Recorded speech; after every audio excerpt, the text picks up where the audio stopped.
और इस बीच बड़ी खबर गुजरात डेयरी घोटाले से जुड़ी ये बड़ी खबर सामने आ रही है। हिरासत में लिए गए हैं विपुल चौधरी, जल्द गिरफ्तारी हो सकती है विपुल चौधरी की, यानी कि विपुल चौधरी की मुश्किलें बढ़ती हुई नजर आ रही है। दुग्ध सागर डेयरी में घोटाले का बड़ा आरोप इन पर लगा है और कभी भी गिरफ्तारी हो सकती है। 500 करोड़ का घोटाला बताया जा रहा है। गुजरात डेयरी घोटाले में सबसे बड़ी खबर, हिरासत में लिए गए हैं विपुल चौधरी, मुश्किलें बढ़ती हुई नजर आ रही हैं, जल्द गिरफ्तारी हो सकती है। 500 करोड़ का ये बड़ा घोटाला है।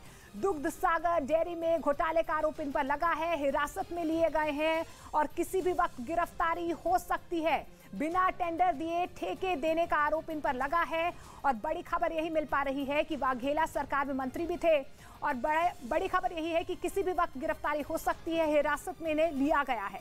तो 500 करोड़ का डेयरी घोटाला, हिरासत में लिए गए विपुल चौधरी। और जनक दवे मेरे सहयोगी ज्यादा जानकारी के लिए फोन लाइन के जरिए हमारे साथ जुड़ रहे हैं। जनक, कब तक गिरफ्तारी हो सकती है मुश्किलों में विपुल चौधरी?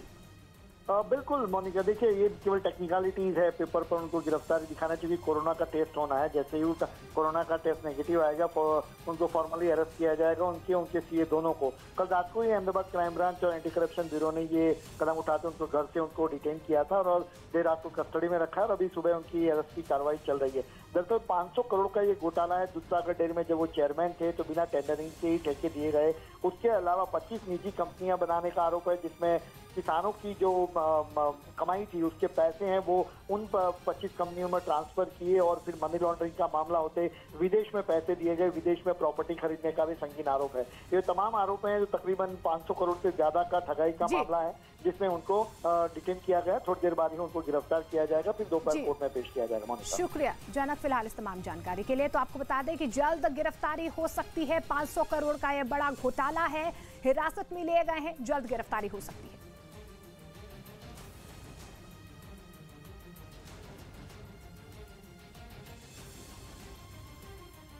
इस बीच ओमान की राजधानी मस्कट के एयरपोर्ट पर अफरा तफरी मच गई।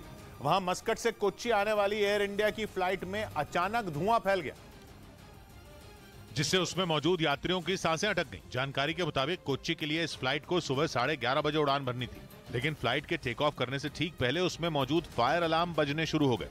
जब तक कोई कुछ समझ पाता, पूरी फ्लाइट धुएं से भर गई, जिसके बाद लोगों को सांस लेने में तकलीफ होने लगी। हालात ऐसे हो गए कि विमान का दरवाजा खोलते ही धुएं ने पूरी फ्लाइट को अपने आगोश में ले लिया, जिसके बाद वहां भगदड़ मच गई।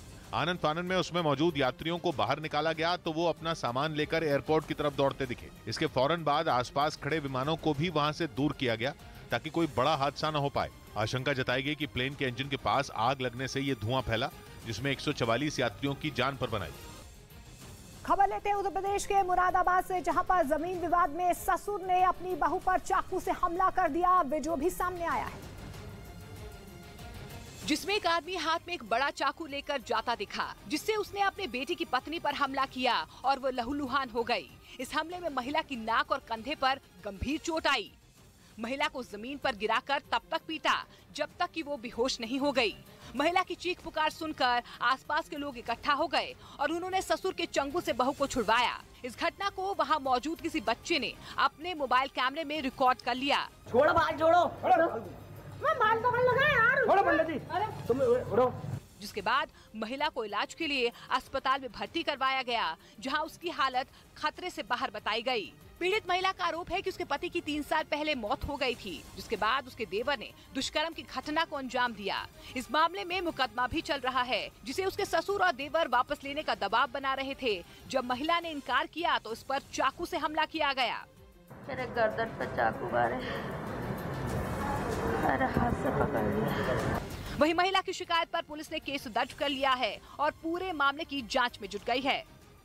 उधर कहा जा रहा है कि इस साल का एक और ताकतवर तूफान चीन से टकराने वाला है। अनुमान जताया जा रहा है कि इस तूफान के टकराते ही शंघाई में तेज हवाएं चलेंगी और लगातार तेज बारिश होने से शहर का हाल बेहाल हो सकता है, क्योंकि तूफान के चीन की तरफ बढ़ते समय 145 किलोमीटर प्रति घंटा की रफ्तार से हवाएं चलने का अनुमान है, जिसके बाद इस तूफान के शंघाई शहर के पूर्वी हिस्से की तरफ रुख करने की आशंका है। ऐसे में वहां का प्रशासन अलर्ट पर है और तूफान से निपटने की तैयारियों में जुट गया है। साथ ही वहां लोगों से समुद्र से दूर रहने की लगातार अपील की जा रही है।